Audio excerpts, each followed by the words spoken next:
Hello everyone, I'm Dead Knight and this is In It to Win It. Today we are going to talk about Year of the Gryphon, Season 85, and the early standout decks. In this series we're going to talk about Libram Paladin. Before we get into it, don't forget to click subscribe below and leave respectful comments throughout on all of our videos.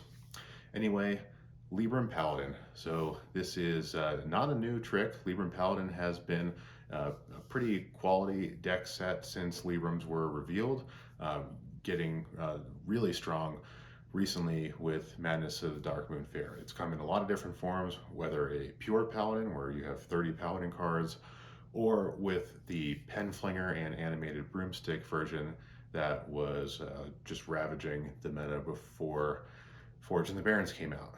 But now, Libram Paladin has lost some of its important tools, like Salhet's Pride, to draw through a lot of cards in your deck, but it got replaced with the new menace of the meta, which is Sword of the Fallen. Sword of the Fallen is a 1/3 weapon for 2 mana that whenever it attacks, you pull a secret from your deck and put it right in the battlefield. As predicted by just about everyone, this card is unbelievably dominant, and it's given Paladin one of the only classes that has a consistent win rate above 50%, and the only class that has that with multiple builds, all of which are running Sword of the Fallen and several secrets. So for Librams, there's another standout card that is coming through for Paladin, which is Knight of Anointment, which is a 1/1 minion for 1 mana. At Battle Cries, draws you a holy spell. So there is only one holy secret that these decks are running, which is Avenge, which is probably one of the strongest secrets ever printed. And otherwise, all the Librams are holy, and Hand of Adal is holy. So pretty much you play this guy on turn 1, and you are almost always drawing a card you can play right away, or worst case scenario, you are tutoring for your Libram of Hope, which is your primary win condition.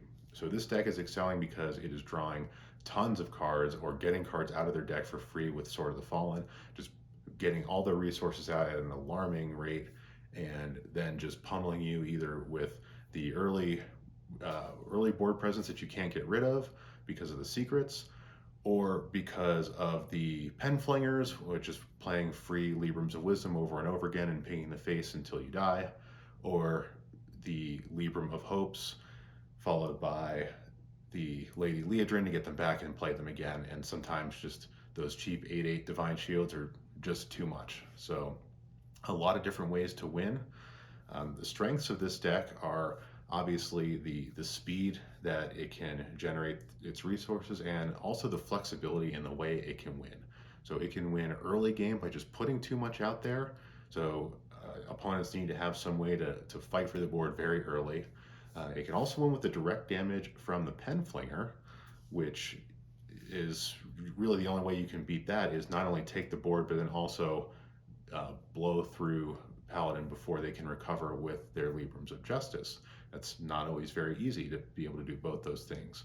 And then finally, opponents have to be able to remove up to 4 Librams of Hope.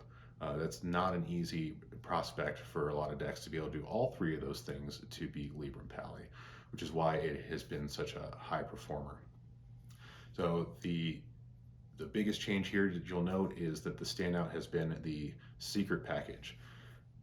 Paladin has lost its 2 most important pure cards in losing Lightforged Zealot, which was a 4/2 that gave you a free True Silver Champion. That was a huge card to fight at the beginning of the game.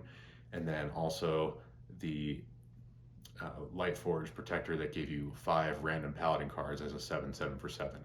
So without those, pure Paladin isn't really an option anymore. So you still have Yrel, the High Exarch Yrel, who is the new legendary from Madness at Darkmoon Faire. That's a great card, but there's really no reason to play it if that's your only pure card, and Pen Flinger is just too dominant. As far as the secret package go, there's really nothing that comes close to being as good as this. With the secret package, you get so many things out so fast. You don't even need to be running Animated Broomstick, because the board is just yours from the beginning unless something really goes badly, and in that case, Broom wasn't going to help you anyway. The deck has also cut Lord Barav, which is interesting. I haven't seen Lord Barav hit the table all season so far. There's just so many hits coming from this deck. You still have the Libram of Justice and the Flinger, and you just don't need that many board clears right now because you're just putting out so much pressure. So this is a really strong deck. It doesn't really have any bad matchups. The only weakness is if something happens to your Flingers and your opponent can control the board early and has a way to remove your Librams of Hope, then you don't really have a way to come back. So Libram of Hope is your only top end finisher, and otherwise you need the Flingers and Librams of Wisdom to get through. So you have to watch out for devolving missiles. Don't put two Librams of Wisdom on the same minion if you are playing against Mage. In fact, try not to get them both on the board at the same time.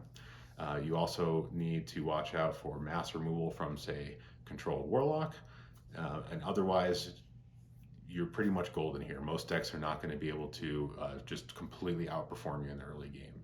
So great option for a fun and fast set of games usually, although sometimes they do drag on in a Flinger status, but you can get a lot of games in early, high win rate. This is a great contender for a Legend run, but if you do this, I'd recommend acting fast because I would expect Sword of the Fallen to get some kind of alteration. Maybe we'll get the Ankar treatment and lose a durability, but we'll see how it goes. Let me know how it works for you. I had fun with it. Please leave a respectful comment below. Don't forget to subscribe and tune in next time.